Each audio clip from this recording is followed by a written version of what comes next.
আসসালামু আলাইকুম everyone, welcome back to my channel. আপনারা সবাই কেমন আছেন? আলহামদুলিল্লাহ আমি ভালো আছি। তো আপনাদের মাঝে আজকে আমি নিয়ে আসলাম সহজ একটি রেসিপি। সেটা হচ্ছে চেওয়াবেল্লা।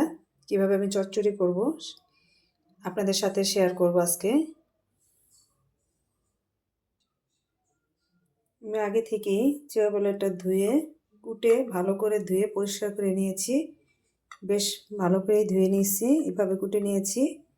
আর হচ্ছে 2টা টমেটো, এটা এইভাবে পাতলা করে কুচিয়ে নিয়েছি ধনিয়া পাতা কুচি। আর এখানে আপনারা কাঁচা মরিচ দিতে পারেন, কিন্তু আমার কাছে বোম্বাই মরিচ ছিল বোধহয়, আমি বোম্বাই মরিচটা দিয়ে চেওয়াবেল্লা চচ্চড়িটা করব। জানি না কোন জেলায় কি বলে এই মাছটাকে, তো আমাদের দেশে এটাকে চেওয়াবেল্লা বলা হয়। এটা হচ্ছে নদীর মাছ, আর এই সিজনে এটা সচরাচর বাজারে পাওয়া যায়, আর খেতেও ভারী মজা। চুলায় আমি একটি প্যান কড়াই বসিয়ে দিছি এবং পরিমাণ মতো আমি তেল দিয়ে দিছি। এখন আমি এখানে দিয়ে দিব পেঁয়াজ বাটা, 2-4 চামচ দিয়ে দেব পেঁয়াজ বাটা।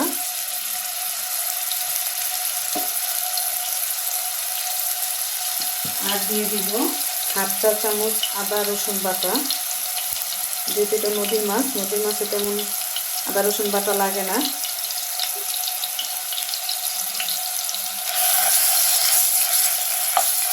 এখন আমি এখানে দিয়ে দিব হচ্ছে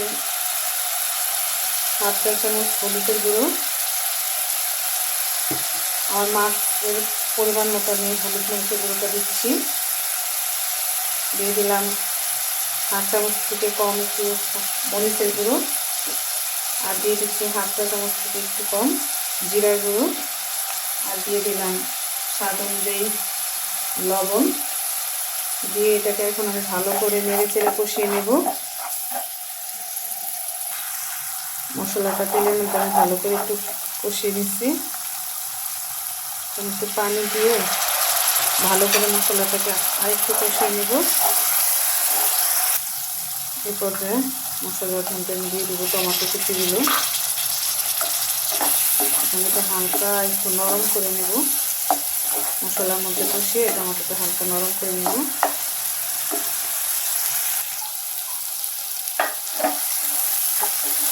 টমেটোটা নরম হয়ে গেছে। এগুলোর মধ্যে মাছ আগে থেকে যে কেটে ধুয়ে পরিষ্কার করে নিয়েছিলাম ওগুলো দিয়ে দিচ্ছি।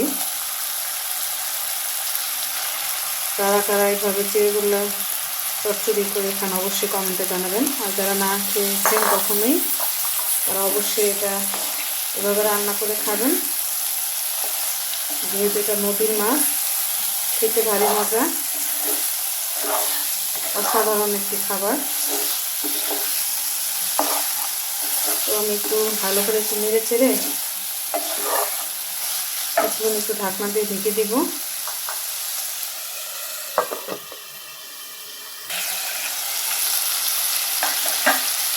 মশলার মধ্যে এখন আমি পরিমাণ মতো একটু পানি দিয়ে দিব, অল্প পানি। এটা নাড়া দেওয়া যাবে না, নাড়া দিতে গেলে দেখা যায় এটা লেগে যাবে। সে পর্যায়ে পানি দেওয়ার পর হাত দিয়ে এইভাবে একটু কড়াইটা ঝুলিয়ে নাড়িয়ে নেবেন। খুব চটজলদি এবং অতি তাড়াতাড়ি মাছটা রান্না করা যায়, আর খেতেও খুব সুস্বাদু। বারবার বলছি আমি, যারা এইভাবে না খেয়ে থাকেন অবশ্যই খাবেন। এখন আমি বোম্বাই মরিচটা দিয়ে দিলাম। আমার বোম্বাই মরিচটা তেমন একটা ঝাল না, তাই আমি গুঁড়া মরিচটা ব্যবহার করেছিলাম এখানে। এখন এটা আমি ঢাকনা দিয়ে একটু ঢেকে রাখবো।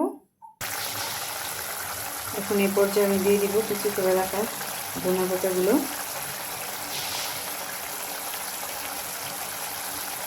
ফরচুনের মাধ্যমে নাড়া যাবে না, নাড়লে মাছগুলো ভেঙে যাবে। তাই এইভাবে কিছুক্ষণ পর পরই নেড়ে দিবেন।